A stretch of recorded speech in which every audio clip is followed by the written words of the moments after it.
첫 번째 가볼까요? 예, 달걀 논란의 입연 이경실입니다. 자, 방송인 이경실 씨가 판매하는 달걀 브랜드 우아란 이번 주 내내 논란이더라고요. 자, 쉽게 말해서 비싸면 안 되는데 쓸데없이 비싸다 하는 고가 논란입니다. 네, 그 내면을 자세히 설명을 드릴 텐데요. 이 발단은 코미디언 조혜련 씨가 자신의 SNS에 이 브랜드를 홍보하면서 시작이 됐습니다.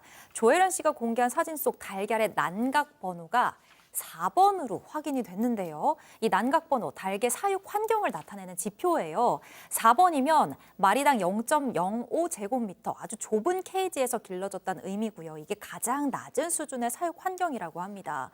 그동안 동물 복지와 관련해서 이 스트레스가 높은 환경의 케이지 사육 문제가 꾸준히 제기되어 왔던 만큼 이경실 씨의 이 난각 번호 4번 달걀이 비판을 받게 됐고요. 심지어 이 달걀의 가격이 39에 15,000원. 같은 난각번호의 시중 달걀보다 약 2배 정도 비싸다고 하고요. 심지어 난각번호 1, 2번 더 좋은 환경에서 길러진 달걀보다 비슷하거나 더 비싼 가격이라고 합니다. 그래서 소비자들 연예인 프리미엄이냐, 소비자를 바보로 하는 거냐 이렇게 비난을 쏟아내고 있습니다. 아, 그러니까 쉽게 말해서 가장 열악한 닭장에서 키운 닭이 낳은 알인데 자유방사한 닭이 낳은 달걀보다 비싸다는 게 말이 되냐 뭐 이런 거네요. 네, 이경실 씨도 이제 입장을 냈어요. 맨 처음에 그 해당 업체는 난각 번호보다 품질이 구매 기준이 돼야 된다라고 이제 해명을 했는데요. 그래도 이제 논란이 되니까 홈페이지를 일단은 폐쇄를 하고 판매도 중단을 했습니다. 그리고 이 업체 대표로 이경실 씨 아들이 이름을 올리고 있는데 이 아들이 지금 군복무 중이라는 거예요. 그러니까 군복무 중에 영유 활동을 하느냐라는 지적도 있습니다. 뭐 전혀 상관없는 일이라고 이경실 씨가 밝혔지만 여전히 논란 중입니다. 그리고 논란 사흘 만에 오늘 이경실 씨가 자신의 SNS를 통해서 직접 입장을 밝혔습니다. 일단은 소비자의 마음을 헤아리지 못했다라고 사과를 했고요. 그런데 가격이 비싼 건 맞지만 시중에 판매되는 달걀보다 월등히 품질이 좋고 가격에 걸맞는 가치를 갖추려고 노력했다라고 해명했습니다. 그렇군요. 예, 알겠습니다. 다음 이어가죠. 자, 일상이 흉기입니다. 자, 아찔한 첫 번째 제보 영상 만나보시죠. 자, 신호 대기 중인 오토바이와 승용차. 그런데 오토바이 운전자가요, 차량을 향해서 삿대질하죠. 그러자 차창 밖으로 무언가가 뿅! 헉! 저거는 건 라이더를 향해 총구를 켜놓는 차 운전자. 이렇게 서로 실랑이를 주고받습니다. 잠시 뒤 라이더는 말이죠, 뒤를 쳐다보면서 야, 찍었지? 이거 찍어 빨리 찍어. 자, 그러고 나서 이내 파란불로 바뀌자 두 사람 모두 쌩 떠나는데 말이죠, 장난감 총이겠죠? 네, 진짜 총. 미국에서는 저러면 하여튼 장난감 총으로 모형총으로 추정이 되는 상황인데 새벽 12시 50분에 목격자가 이것을 보고 제보를 했는데 사실 택시 타고 가다가 신호 대기 중에 우연찮게 봤는데 오토바이하고 승용차 운전자하고 뭐 다투는 모습인데 다투는 과정에서 모형총을 꺼내는 모습을 봤다고 합니다.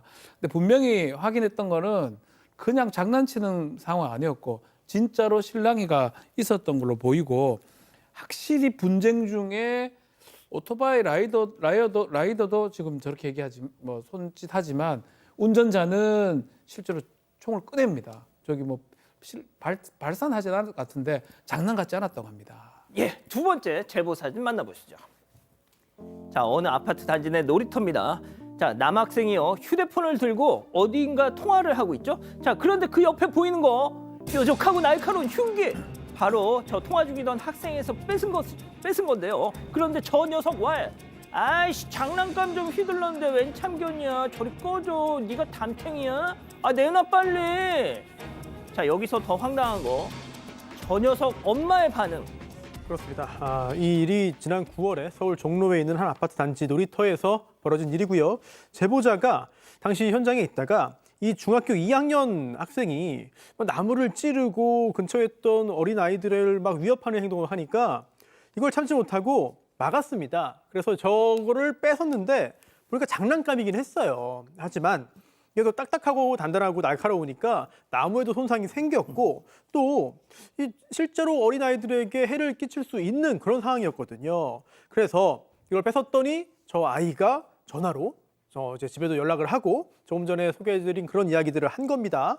자, 그런데 이 아이 엄마와 통화가 연결됐습니다. 예. 그랬는데 아니 왜 갑자기 우리 애한테 이렇게 하냐 그러면서 제보자에게 욕설을 한 겁니다. 장난감인데 뭐가 어떠냐 이렇게 적반하장 이런 태도를 보인 건데요. 그러자 이 제보자가 경찰에 신고를 했어요. 그런데 경찰이 봤더니 장난감은 장난감이니까 이거 뭐 법적으로 문제되는 거 아니지 않냐라는 입장이었고요. 제보자가 근데 당시에 직접 본 거는 아니 이 학생이 초등학생 동생들한테 이렇게 찔려볼래 이렇게 말을 하면서 위협을 했다는 건데 그럼 이게 문제가 안 되는 거냐 뭐 이런 지적이고요.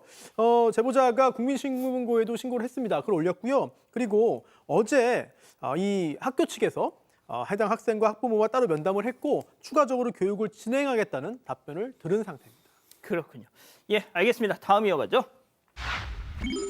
예, 진짜 손맛입니다. 어제에 이어서 전해드리는 비위생 노양심 식당들 첫 번째 제보 영상 만나보시죠.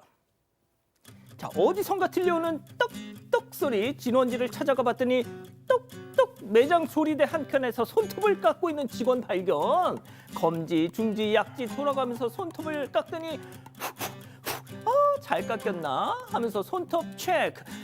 제발 우리나라 아니라고 해주세요. 우리나라 맞습니다. 광주광역시의 어느 한 프랜차이즈 카페에서 포착된 모습인데요. 어제 오전 10시 50분쯤 제보자가 커피를 주문하고 자리에 앉아 있는데 똑똑 소리가 계속 나는 거예요. 무슨 소린가 하고 봤더니 저렇게 주방에서 뭐 테이블에서 깎는 것도 아니고 주방에서 손톱을 깎고 있었다고 합니다. 이걸 발견한 제보자가 곧바로 항의를 했더니 직원은 손톱 튈까 봐 휴지통을 밑에 놓고 깎았다 이렇게 변명을 했대요. 그런데 자세히 보니까 휴지통은 없었고요. 휴지를 한 장 깔아놓고 손톱을 깎고 있었다고 합니다. 제보자는 매일 들르는 카페인데 이건 아니다 싶어서 본사 고객센터에 글을 올렸다고 하고요. 이후 매장 측으로부터 직원을 다시 교육시키겠다 이런 답변을 받았다고 합니다. 두 번째 제보 영상 만나보시죠. 자, 주방에서 포착된 맛집의 비밀 바로 직원의 손맛. 맨손으로 문어를 쭉쭉 찢어가지고 접시 위에다 저렇게 담죠. 자, 이번에는 레기레기 시래기를 덥석 잡아가지고 자 보세요. 자 이번에는 다진 마늘을 그냥 안에다 그냥 한 움큼 툭툭 넣고 있어요 지금. 자, 모든 음식을 맨손으로 만드는 맨손의 마술사. 이것만 보시면 유난이다 하실 수 있는데요. 사장님 계산이요 하면 저러다 또 나와서 그 손으로 영수증을 뽑더랍니다. 그게 가장 문제죠. 손맛 필요합니다. 뭐 손맛 맨손으로 할 수도 있는데 지금 속초의 중앙시장에서 아주 유명했던 맛집으로 소문난 문어 전문점에서 있었던 일인데요. 가서 이제 보니까 한 시작되고 방문해서 한 20분 정도 지났는데 문어를 뭐 손으로 잘 만지는 모습이에요.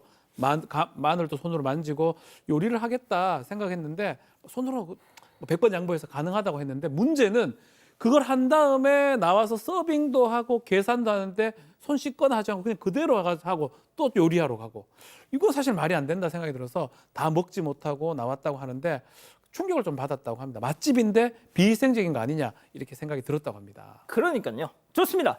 예, 마지막 사연이 이어가죠. 주인이 있거든요. 자, 집단 지성의 판단을 받아보고 싶으시다면서 제보해 주신 사연 들어보시죠. 안녕하세요. 저는 평범한 60대 여성입니다. 올해 80이 되신 어머니께서 최근에 무릎 관절 수술을 받으셨는데요. 이후에 집 근처 목욕탕에 가고 싶어 하셔서 10회 목욕 이용권을 끊어드렸습니다.